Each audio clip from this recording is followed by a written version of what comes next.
Bem-vindos ao nosso canal YouTube com Falando Disso de hoje. E a pergunta de Edna Lúcia Ramos. Professor, seria possível um vídeo sobre o famoso e controvertido transtorno desafiador opositor? Grata.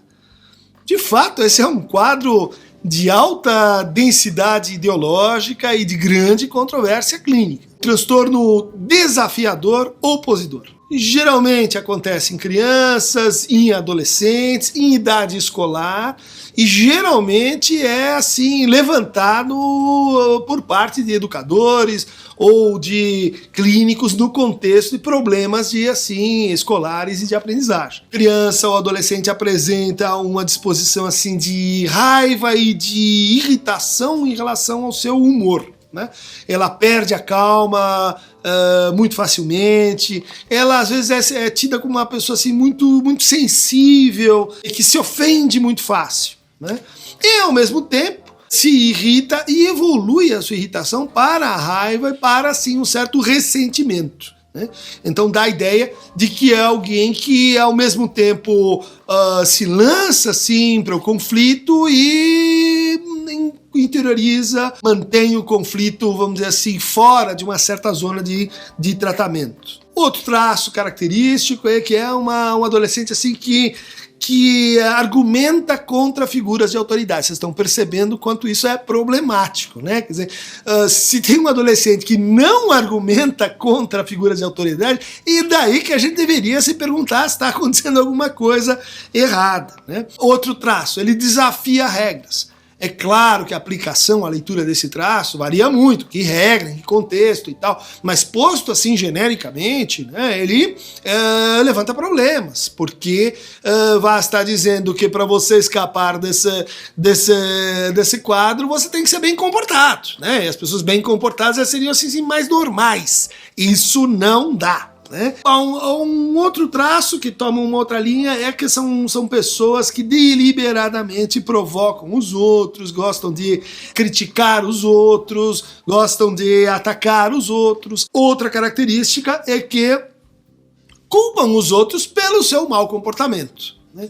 Bom, qual é o casal onde isso não acontece? Qual é o adolescente onde isso não se dá? É difícil dizer, mas é bom, uma atitude que você pode então encontrar aí em associação com esse quadro. Em último lugar, uma outra característica assim muito, como você diz, né, um quadro muito controverso. Olha os sinais que o definem, né? Olha como eles são amplos, indeterminados, né? Mas uma última característica é que a pessoa é vingativa. Né? E ela gosta assim de ajustar as contas, de devolver aquilo que ela sente como uma assim, ameaça, como uma irritação, como uma coisa que o outro lhe fez. Né? Bom, então uma apreciação, acho que mais rigorosa desse quadro, e como eu já disse, e ela se presta então a manipulações de toda sorte, é imaginar que no fundo a gente está lidando com uma derivação, um prolongamento, com uma versão mais assim atualizada, o que a gente vai encontrar numa criança pequena nomeada como birra. Né?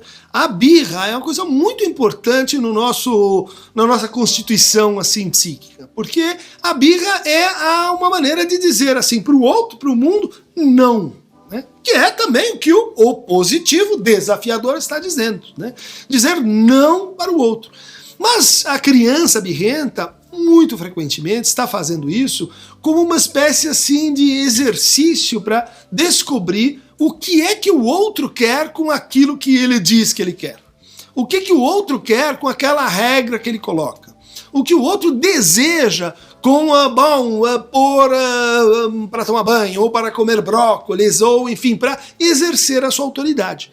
Então, a criança birrenta, ela não está só se opondo à regra e sendo assim submissa porque ela é assim, nasceu como mimada. Ela está investigando o que é o desejo do outro. E está tentando separar o desejo da demanda. Então, quando eu te obedeço 100%, eu te obedeço do que você me diz. Né? Isso é muito importante, por exemplo, para a constituição da autonomia. A gente não quer que nossas crianças sejam assim, passivamente, subservientemente obedecedoras dos outros. Nós queremos que elas justamente questionem. O birrento está fazendo isso, talvez de uma forma exagerada, ou que a gente não consegue escutar a serventia subjetiva daquele não. O opositor leitor desafiador também está fazendo isso aí com maiores assim proporções e eventualmente maiores consequências. No fundo, é alguém que, apesar de tudo, está chamando o outro para a conversa. Que está querendo, está sofrendo de uma espécie assim de alma em carne viva. Como dizia o Freud, com a metáfora dos dois porcos espinhos, que ele tirou do Schopenhauer. Né? Quer dizer, se a gente se aproxima demais, a gente se pica. Se a gente se separa demais, a gente morre de frio. Então, o opositor desafiador, ele quer chegar perto do outro, ele quer investigar, assim, o que é a lei que fundamenta o desejo do outro, que lei é essa que o outro está querendo generalizar para ele, mas quando ele se aproxima do outro, ele se contraria, quando ele se aproxima do outro, ele se sente, assim, ridículo, ele se sente, vamos dizer assim, prejudicado, ele se sente menos que o outro, e por isso ela desenvolve essa meio de vida, né, como se fosse, assim, um funcionamento que vai se fixando, que vai se repetindo. E, em geral, isso tem que ver com o quê? Com não ser escutado. Né? E a relação com o tal sujeito, ela vira uma situação assim de constante queda de braço. Quem é que tem razão? Quem é que manda? Quem tem o poder? Quem é que tem mais força? E isso é o quê? É um esvaziamento da conversa. Isso é um esvaziamento, né? Acaba bloqueando aquilo que talvez teria sido, então, para esse sujeito, a sua estratégia para se colocar diante do outro, para lidar com a sua falta e para escavar esse espaço, esse gap entre demanda e desejo. Então tá aí, esse, concordo com você, controverso quadro clínico do transtorno opositivo desafiador. Quem quiser ler um pouco mais sobre isso, eu diria assim, frequente a literatura sobre questões escolares. Então, não vou te recomendar nenhum livro específico sobre esse quadro, mas um conjunto de trabalhos que discute, debate, inclusive essa determinação um pouco ideológica, né, de certos quadros no contexto institucional da escola. Começar pelo trabalho que é uma compilação do meu amigo Rinaldo Voltolini, Retratos do Mal-Estar Contemporâneo da Educação. Você vai encontrar aqui várias dimensões e vários caminhos pelos quais a gente tende a sintomatologizar, a medicalizar as dificuldades que estão inerentes ao trabalho de educar, de criar, de escolarizar nossas crianças.